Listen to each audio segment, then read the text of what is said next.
Shalom Bapak Ibu semua teman-teman. Selamat datang kembali ke ibadah recorded streaming dari GBI Pondok Indah Rayon 1A. Hari ini adalah hari yang spesial karena kita merayakan kenaikan Tuhan Yesus ke surga. Saya percaya bahwa saudara-saudara semua, Bapak Ibu, teman-teman, dan saya pribadi juga pasti akan dijemput oleh Tuhan Yesus pada kedatangannya nanti yang kedua kalinya. Selamat menikmati.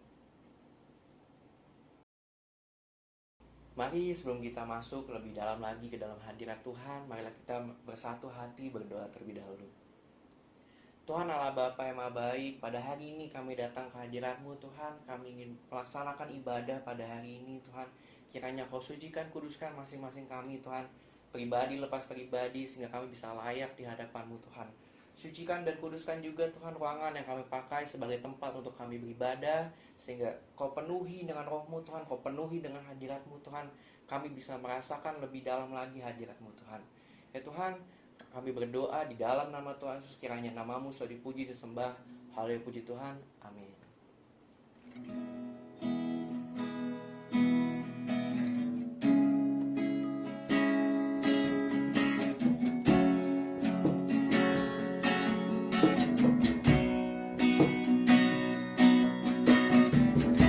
Mari saudara-saudara semua, kita naikkan pujian kita kepada Tuhan. Kita naikkan syukur kita kepada Tuhan. Terima kasih Tuhan.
saya merasa bahwa saudara dan saya pasti merasakan hadirat Tuhan lebih lagi. Yang percaya dan merasakan juga katakan amin.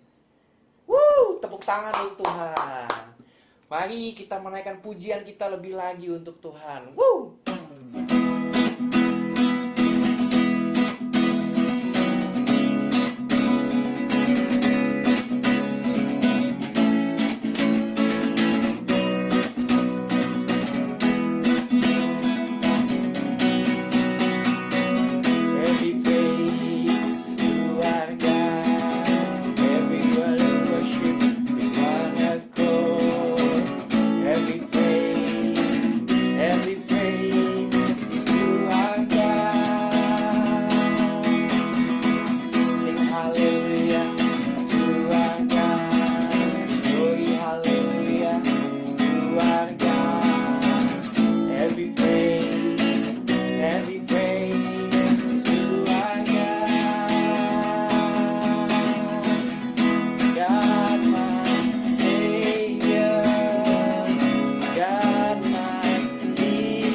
Mari jemaat semua, sebelum kita masuk ke dalam firman Tuhan, marilah kita menaikkan syukur kita kepada Tuhan lebih lagi, supaya kita bisa menerima dan menangkap firman Tuhan.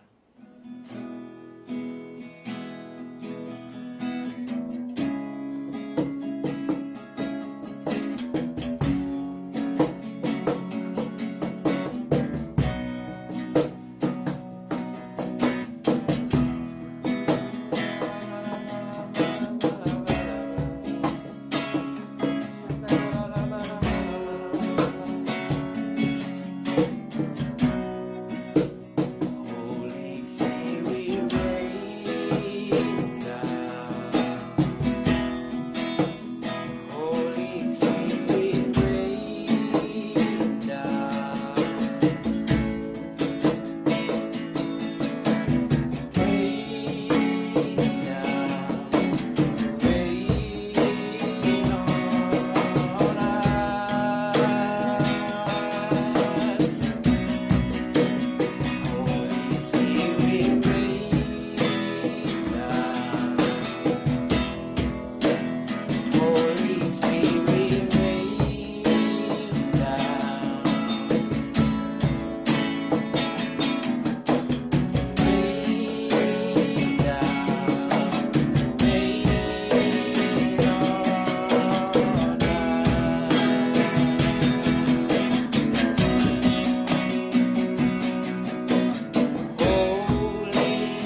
Shalom semuanya. Setelah Tuhan Yesus bangkit, maka selama 40 hari Tuhan Yesus menampakkan diri kepada lebih dari 500 murid-muridnya. Setelah itu dengan disaksikan murid-muridnya, Tuhan Yesus naik ke sorga. Saya percaya kalau kita ada di sana waktu itu, pasti kita akan seperti murid-murid Tuhan Yesus. Mereka pada waktu itu heran. Tuhan Yesus lebih tinggi dari biasanya. Mereka melihat ke bawah, ternyata kaki Tuhan Yesus sudah tidak menyentuh tanah lagi. Perlahan, tapi pasti, Tuhan Yesus terangkat ke sorga. Makin lama makin kecil, sampai ada awan yang menutupi dan hilang dari pandangan mata. Mereka dengan terheran-heran memandang ke langit. Sementara itu ada 2 orang yang berpakaian putih di dekat mereka dan berkata kepada mereka, "Hai orang-orang Galilea, mengapa kamu berdiri melihat ke langit? Yesus ini yang terangkat ke sorga meninggalkan kamu, akan datang kembali dengan cara yang sama seperti kamu melihat dia naik ke sorga." Dari ayat ini saya percaya kalau yang melihat Tuhan Yesus naik ke sorga adalah murid Tuhan Yesus, maka yang akan melihat Tuhan Yesus turun dari sorga untuk mengangkat umatnya adalah murid Tuhan Yesus. Tuhan Yesus sekarang berada di sorga. Di dalam Yohanes 14 ayat 1 sampai dengan 3 tertulis bahwa Tuhan Yesus menyediakan tempat bagi kita. Sesuai dengan Ibrani 7 ayat 25, Tuhan Yesus menjadi pendoa syafaat bagi kita supaya kita selamat secara sempurna. Dan sesuai dengan Kisah Para Rasul 1 ayat 8, Tuhan Yesus mencurahkan Roh Kudus bagi kita. Sesuai dengan Yohanes 14 ayat 1 sampai dengan 3, Tuhan Yesus berkata bahwa Dia akan ke sorga untuk menyediakan tempat bagi kita. Setelah menyediakan tempat bagi kita, Tuhan Yesus akan datang kembali untuk membawa kita ke sorga. Dan kita akan bersama-sama dengan Tuhan Yesus selama-lamanya. Kita percaya bahwa kedatangan Tuhan Yesus yang kedua kali sudah sangat-sangat dekat.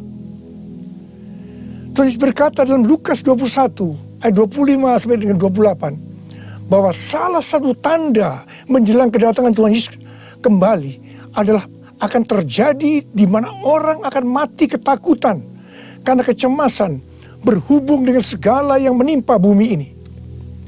Mirip dengan apa yang nanti akan terjadi saat kedatangannya kembali. Bukankah kita saat ini melihat bahwa ciri-ciri serangan COVID-19 ini adalah membuat orang ketakutan, khawatir yang berlebihan, dan panik? Ternyata banyak orang-orang yang ketakutan pada hal-hal lain ketimbang kepada COVID-19 itu sendiri. Kalau keadaan berlarut-larut, maka akan banyak orang yang mati ketakutan karena kecemasan ketimbang mati karena COVID-19 itu sendiri. Tuhan Yesus berkata kepada kita, "Bangkitlah dan angkatlah mukamu, sebab penyelamatanmu sudah dekat." Kita harus bangkit, mengangkat muka kita, dan jadi pemenang. Sebab penyelamatan kita sudah dekat. Yang artinya kedatangan Tuhan Yesus yang kedua kali untuk mengangkat gerejanya sudah sangat-sangat dekat. Kita harus menjadi pemenang. Menang terhadap dosa, menang terhadap iblis, menang terhadap daya tarik dunia, menang terhadap kedagingan kita. Sebab hanya para pemenang yang masuk surga. Roma 8 ayat 37 berkata, "Tetapi dalam semuanya itu, aku lebih daripada orang-orang yang menang, oleh Dia yang telah mengasihi aku." Kita akan mengingat tuntunan Tuhan selama ini yang membuat kita menjadi pemenang melawan pandemi COVID-19 dengan segala dampaknya. Tuntunan yang pertama, kita disuruh puasa selama 40 hari. Kemudian ditambah 51 hari lagi, yaitu sampai dengan tanggal 30 Mei 2020. Tuntunan yang kedua, kita harus melakukan seperti yang tertulis dalam 2 Tawarikh 7 ayat 14, yaitu kita harus merendahkan diri, berdoa, mencari wajah Tuhan, serta berbalik dari jalan-jalan yang jahat. Tuntunan yang ketiga, gereja harus membuat mezbah doa, pujian dan penyembahan dengan membayar harga. Yaitu gereja harus bersatu. Gereja tidak boleh saling menjelekkan. Gereja tidak boleh saling menyerang. Gereja tidak boleh saling menghakimi. Gereja tidak boleh saling menuduh. Dan tuntunan yang keempat, kita diminta untuk memperkatakan Mazmur 91 karena kita percaya. Dan tuntunan yang kelima, kita diminta untuk menghardik COVID-19 dan badai krisis ekonomi dengan berkata, diam, tenanglah di dalam nama Tuhan Yesus. Dan tuntunan yang keenam, kita berdoa agar nubuatan para nabi tentang COVID-19 digenapi. Dan tuntunan yang ketujuh, kita harus lebih banyak berdoa dan memuji dan menyembah Tuhan. Dan tuntunan yang kedelapan, kita harus memberi. Kita harus menabur. Dan tuntunan yang kesembilan, kita mengikuti protokol kesehatan pemerintah terkait COVID-19, yaitu physical distancing. Di rumah saja, memakai masker, mencuci tangan dengan benar, dan meningkatkan imunitas tubuh. Dampak pandemi COVID-19 saat ini adalah kita mulai memasuki krisis ekonomi dunia, termasuk Indonesia. Ini yang benar-benar harus kita doakan, karena ini bisa memicu krisis sosial. Tuhan sudah memberikan cara supaya kita menang terhadap dampak krisis ekonomi, yaitu dengan cara kita harus memberi, kita harus menabur. Saya ingatkan bahwa memberi dan menabur itu bukan hanya untuk orang yang kelebihan uang, tetapi juga untuk orang yang kekurangan uang, supaya berkat Tuhan turun ke atas kita. Sebab Alkitab berkata, berilah, maka engkau akan diberi. Saya ingat, waktu Tuhan menyuruh saya membangun gedung SICC yang relatif besar, keuangan yang ada jauh lebih kecil dibandingkan dengan biaya yang harus dikeluarkan. Setiap kali akan membayar termin, selalu dengan pergumulan yang berat. Sebiasanya Tuhan izinkan last minute, baru ada uang untuk membayar. Jadi setiap kali kita empot-empotan, kita hanya bergantung kepada Tuhan, karena kita tidak tahu bagaimana caranya untuk mendapatkan uang itu. Pada suatu hari, di tengah-tengah keadaan kita yang seperti itu, Tuhan menyuruh saya untuk melakukan kebaktian kesembuhan ilahi. Tuhan memerintahkan kepada saya seperti ini. Kamu pergi ke kota-kota di mana aku akan tunjuk. Kalau kamu tiba di kota itu, ajak gereja-gereja untuk membawa orang-orang miskin, orang-orang sakit, orang yang tidak punya uang untuk ke dokter. Pada saat itu belum ada BPJS. Dan orang yang tidak punya pengharapan. Sebab aku akan menyembuhkan mereka. Dan biayanya kamu yang harus mengusahakannya sendiri. Terus terang saya tidak bisa mengerti akan tuntunan ini. Karena di tengah-tengah kita memerlukan uang untuk membangun SICC. Sekarang kita harus mengusahakan uang untuk biaya kebaktian kesembuhan ilahi, di mana ini jumlahnya relatif besar. Saya bertanya kepada Tuhan, bagaimana cara untuk mendapatkan uang itu? Dan Tuhan memberikan tuntunan.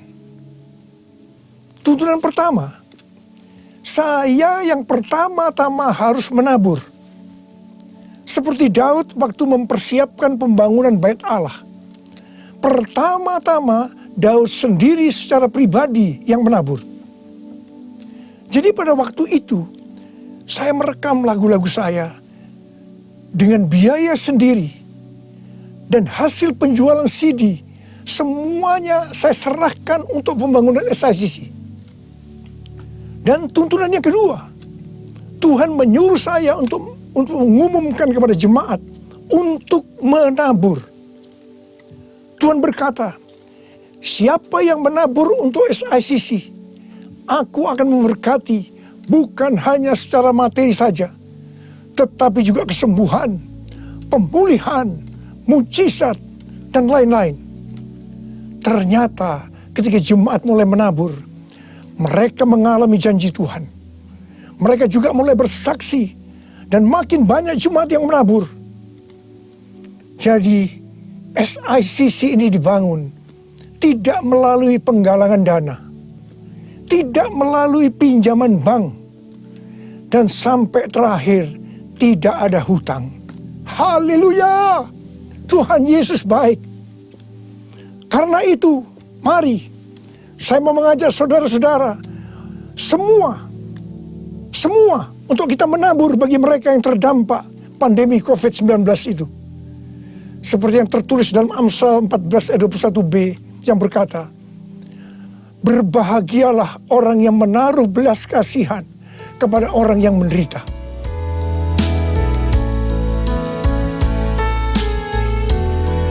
Nyanyi Hosana bagi Rajaku yang duduk di tahta. Aku muliakan dan ku agungkan, Kau layak disembah. Ku nyanyi Hosana bagi Rajaku yang duduk di tahta. Aku muliakan dan ku agungkan, Kau layak disembah. Kau layak disembah. Kau layak disembah.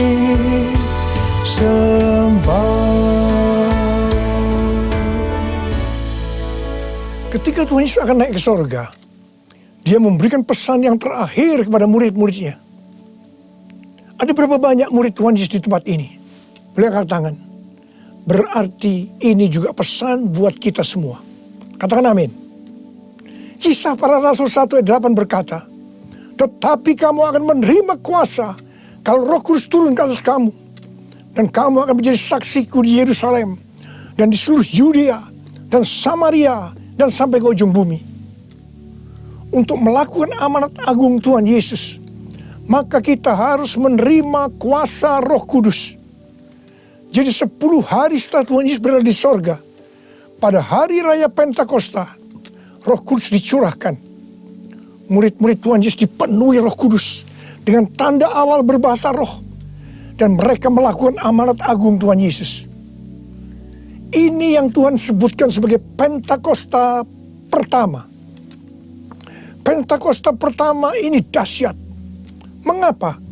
Sebab dalam kurun waktu 100 tahun, 70% dari dunia yang dikenal waktu itu menjadi Kristen. Jadi Pentakosta pertama itu dahsyat. Pertanyaannya, apakah amanat agung Tuhan Yesus sudah selesai? Belum. Karena itu, pada tahun 1906, Tuhan mencurahkan Roh Kudus di Azusa Street. Seorang hamba Tuhan yang bernama William Seymour dipakai Tuhan. Ini yang Tuhan sebutkan sebagai Pentakosta yang kedua. Pentakosta kedua ini dahsyat. Mengapa? Sebab menurut Gordon Conwell Theological Seminary, bahwa 77,9% dari kekristenan yang ada saat ini dimulai dari awal tahun 1900. Berarti itu dimulai dari peristiwa di Azusa Street ini. Jadi Pentakosta kedua ini dahsyat. Pertanyaannya, apakah amanat agung Tuhan Yesus sudah selesai? Belum. Tahun 1909, William Seymour bernubuat bahwa kira-kira 100 tahun ke depan, itu berarti hari-hari ini Roh Kudus akan dicurahkan lebih dahsyat dibanding di Azusa Street. Dikatakan bahwa gerakan ini tidak akan berhenti sampai Tuhan Yesus datang kembali. Jadi ini adalah pencurahan Roh Kudus yang terakhir sebelum Tuhan Yesus datang kembali. Tahun 2013, Tuhan memberikan nama peristiwa pencurahan Roh Kudus ini sebagai Pentakosta yang ketiga. Dengan adanya Pentakosta yang ketiga ini, amanat agung Tuhan Yesus akan selesai dan Tuhan Yesus akan datang kembali. Dalam acara Trumpet Call tanggal 15 April 2020 di Indonesia, Cindy Jacob dan Chuck Pierce bernubuat untuk Indonesia. Cindy Jacob bernubuat bahwa setelah COVID-19 selesai, Tuhan Yesus akan mencurahkan Roh Kudus secara besar-besaran atas Indonesia, yaitu Pentakosta yang ketiga. Kalau Pentakosta pertama terjadi di kamar loteng Yerusalem, Pentakosta kedua terjadi di Los Angeles, Azusa Street, maka Pentakosta ketiga terjadi di Indonesia. Haleluya! Akan terjadi lambatan Tuhan yang terbesar di Indonesia. Dan Tuhan Yesus berkata, siapkan dirimu untuk pencurahan Roh Kudus besar-besaran. Roh Kudus akan melanda dengan dahsyat mulai dari timur ke barat. Bersiaplah untuk memasuki era Pentakosta ketiga. Chuck Pierce bernubuat bahwa Tuhan sedang membawa pasukan Tuhan di Indonesia memasuki musim yang baru, yaitu menyiapkan lumbung-lumbung untuk menampung tuaian jiwa-jiwa. Tuhan sedang menyiapkan penuaian global. Penuaian terbesar akan terjadi di seluruh Indonesia. Dan Tuhan memberitahu kepada saya agar memeriksa barisan dari kul. Pemuritan akan terjadi di kul. Dan saya minta, sekali lagi saya mau katakan, saya minta agar saudara-saudara bergabung dalam kul. Mari, saya akan berdoa agar Roh Kudus dicurahkan memenuhi kita semua. Dan untuk memberikan kepada kita kuasa untuk melakukan amanat agung Tuhan Yesus. Mari, saya ajak saudara untuk menyanyikan lagu ini bersama-sama. Curahkanlah kuasa-Mu Tuhan, mujizat terjadi di tempat ini. Curahkanlah kuasa-Mu Tuhan, mujizat terjadi sekarang ini. Curahkanlah kuasa-Mu Tuhan, mujizat terjadi di tempat ini. Curahkanlah kuasa-Mu Tuhan, mujizat terjadi sekarang ini. Mujizat terjadi sekarang ini. Mujizat terjadi sekarang ini.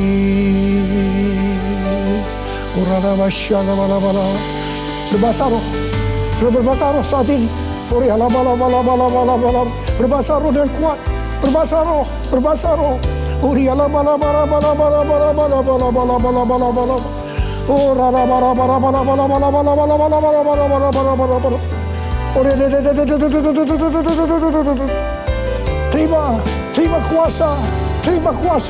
Terima kuasa. Roh Kudus sedang dicurahkan. Api Pentakosta ketiga sedang turun saat ini. Terima kuasa untuk menjadi saksi Yesus, untuk melakukan amanat agung Tuhan Yesus. Terima.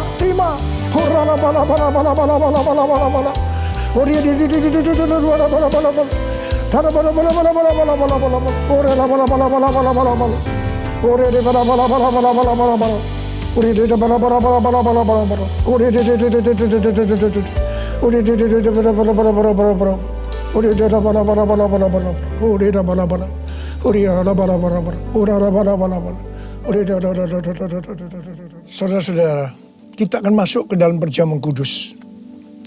Kita akan mengingat ayat ini. Sebab setiap kali kamu makan roti ini dan minum cawan ini, kamu memberitakan kematian Tuhan sampai Ia datang. Perjamuan kudus adalah perjamuan Tuhan Yesus sendiri.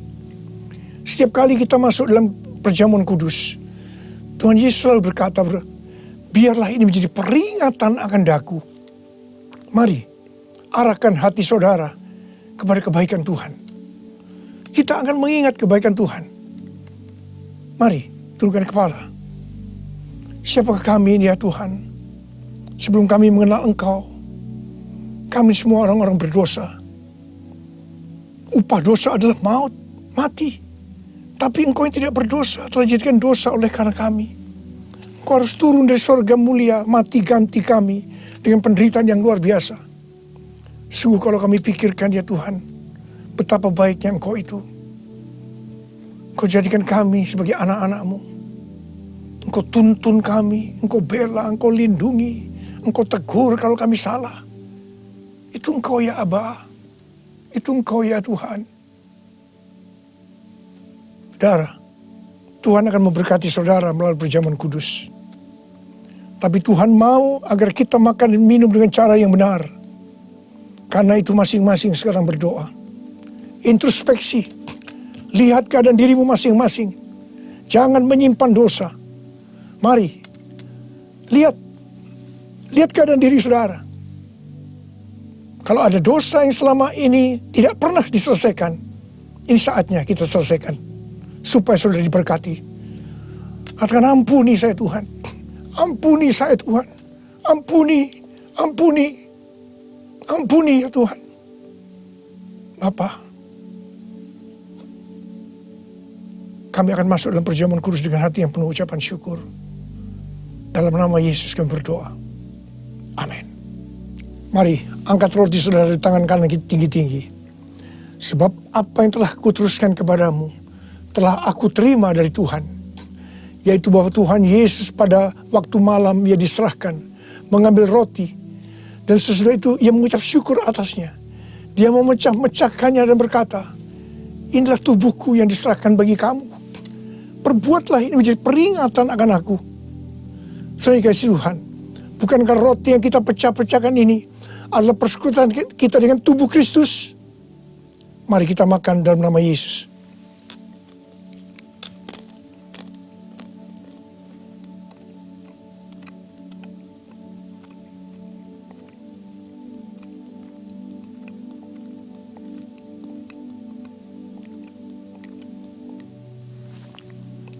Mari, angkat cawan di tangan kanan saudara tinggi-tinggi. Demikian juga Ia mengambil cawan sesudah makan lalu berkata, cawan ini adalah perjanjian baru yang dimeteraikan oleh darahku. Perbuatlah ini. Setiap kali kamu meminumnya menjadi peringatan akan aku.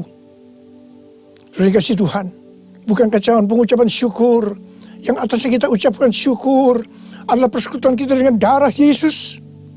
Mari kita minum dalam nama Yesus.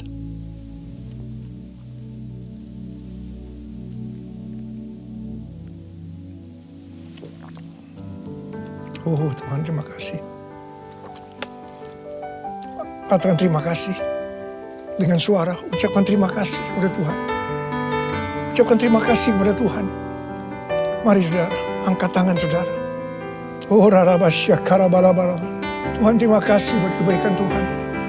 Tuhan terima kasih buat kebaikan Tuhan. Tuhan terima kasih buat kebaikan Tuhan. Terima kasih, terima kasih. Kalau kami ada sebagaimana kami ada saat ini ya Tuhan. Semua karena kemurahan Tuhan. Tuhan terima kasih. Berkat-Mu melimpah buat anak-anak-Mu. Terima kasih buat penjagaan selama ini. Perlindungan-Mu terhadap anak-anak-Mu ya Tuhan. Sehingga hari ini, pada hari peringatan kenaikan Tuhan Yesus ke sorga, kami boleh mengadakan perjamuan kudus bersama-sama. Tuhan, berkat-Mu melimpah buat anak-anak-Mu. Jika ada yang sakit Tuhan, kami berdoa buat mereka, sembuh dalam nama Yesus. Sembuh dalam nama Yesus. Terima mujizat Tuhan. Terima mujizat Tuhan. Tuhan, Engkau sendiri juga menjaga anak-anak-Mu. Tidak ada yang krisis secara ekonomi Tuhan. Engkau mencukupkan mereka, malah memberikan hidup yang berkelimpahan buat mereka. Tuhan, terima kasih. Terima. Kau terima. Terima. Terima. Terima. Terima. Terima kasih ya Tuhan. Terima kasih. Terima kasih. Terima kasih Yesusku. Terima kasih Yesusku. Puji syukur hanya bagi Tuhanku. Terima kasih Yesusku. Terima kasih Yesusku. Puji syukur hanya bagi Tuhanku. Puji syukur hanya bagi Tuhanku. Puji syukur hanya bagi Tuhanku. Mari angkat tangan saudara. Terimalah berkat Tuhan. Kasih karunia yang berlimpah-limpah daripada Allah Bapa di dalam Anak yang tunggal Yesus Kristus. Persekutuan yang manis dengan Roh Kudus menyertai saudara sekalian mulai hari ini sampai Tuhan Yesus datang menjemput kita di awan-awan dan bahkan sampai selama-lamanya. Yang percaya bersama-sama katakan amin.